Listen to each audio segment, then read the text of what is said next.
What's up, Be Strong Squad? It is time to talk foam rolling.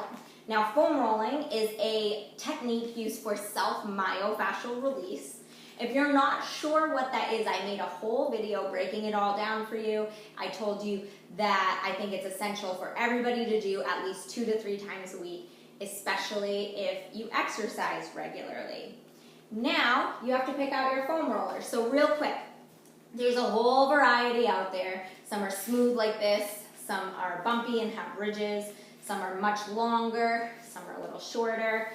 Just experiment, figure out what you feel like you're getting the best results from, and invest in that. Now, the one rule that I have is to make sure that it's nice and firm. So there are some cheap ones out there that have a lot of give to them when you give them a squeeze. They're not going to do a whole lot for you, so just make sure it's firm. And now, we have to go over how to use it. So, whenever I'm teaching anybody to foam roll for the first time, I always have them start with their hamstrings, the back of their legs, because that's kind of the most intuitive area to figure out how to use this thing. Now, I lift my butt up off the floor, I press into my hands to push my body forward and roll it up my legs, and then pull my body back to roll it back down my legs.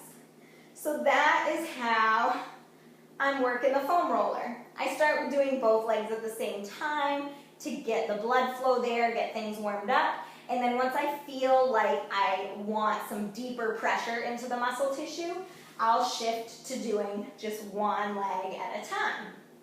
I always make sure that I'm running the full length of the muscle because I want to make sure that I'm elongating the muscle, that I'm working the tissue throughout its full range. And then if I find an area that's particularly tight, I might kind of hold the pressure on there and really work on it a little bit. But I always make sure that after I've worked out any areas of tension that I go back to rolling out that full tissue to get the blood flowing through there and flush out any of the lactic acid or tissue that I've broken up, get it out of there. And once I've done my hamstrings, then I move along to my calves. Now, if you have tight calves like me, you might just want to sit that booty right on the floor and just bend your knees in toward your chest and back out again. Because if you're tight, this pressure is going to be really intense. And if you want a more intense pressure, you just lift your butt up like you did for your hamstrings. And again, if you want more pressure, you just go and work one side at a time. And again, I'm making sure that I'm going the full length of the muscle tissue for most of the time, working out any areas of tension, and then going back to rolling the full length of the muscle tissue and making sure that I'm turning my leg in and out to make sure that I'm getting all of the different areas of the muscle.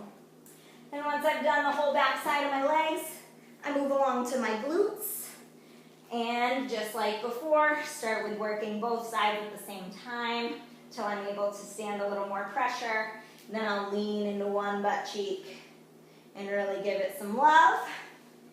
Now, rolling your glutes, this area right here, kind of in between the butt bone and the hip bone, this area here is a money spot if you deal with a lot of tension or pain in your lower back, if you deal with issues with tight hip flexors or tight IT bands, you got to make sure you're rolling out your glutes every day. Now, once you've rolled out your glutes, then you can flip over and roll out your quads, the front of your thighs. Now, one of the questions I always get asked by people is, should foam rolling feel like it's a workout? This feels really hard. And the answer is yes, it is really hard. It shouldn't feel easy. You are working. You have to manipulate this roller to roll up and down your tissue. It's not going to be easy. It is a form of self-massage, but it is not relaxing like a massage. You're not doing it wrong if it's challenging.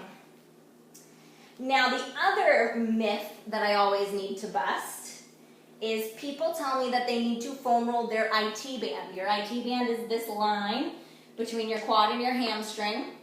Your IT band is a tendon. And here's the deal.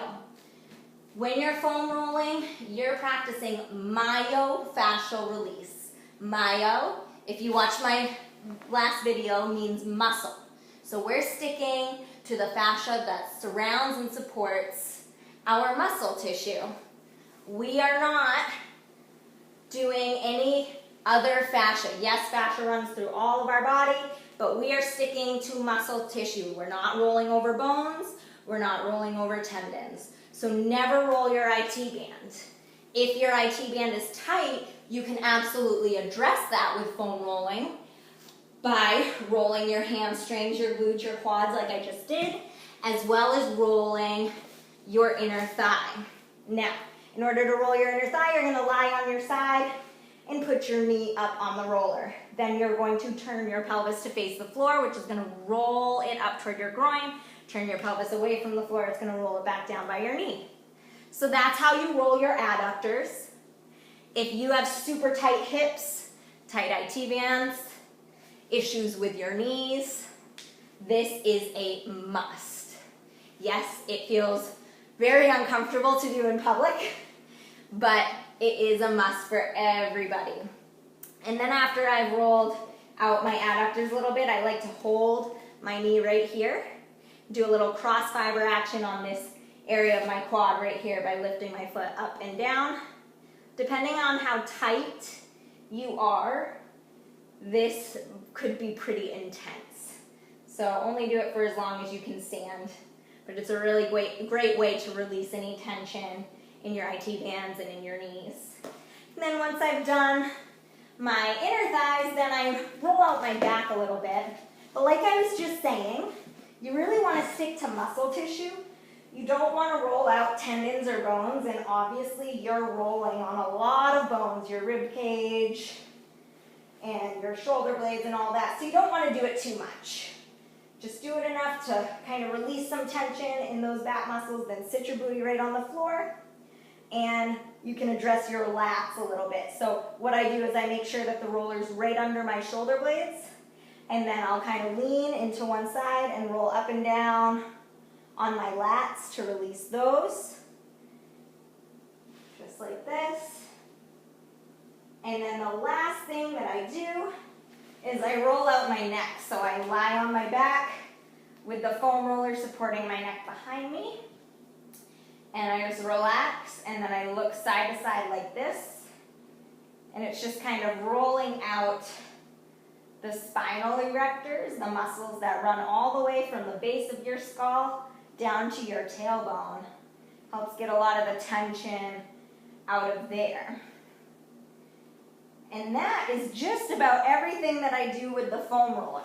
As far as how long I do it for, it really depends on the day. I do what I feel like my body needs. I just keep it very intuitive. You can do it as a warm-up, pre-workout, if you're feeling really tight one day and you just feel like you can't move and you don't know how you're going to get your workout done because you're so sore from a previous workout. Foam rolling is a great way to warm up. However, for myofascial release, for really manipulating the fascia, I highly recommend foam rolling when you're warm.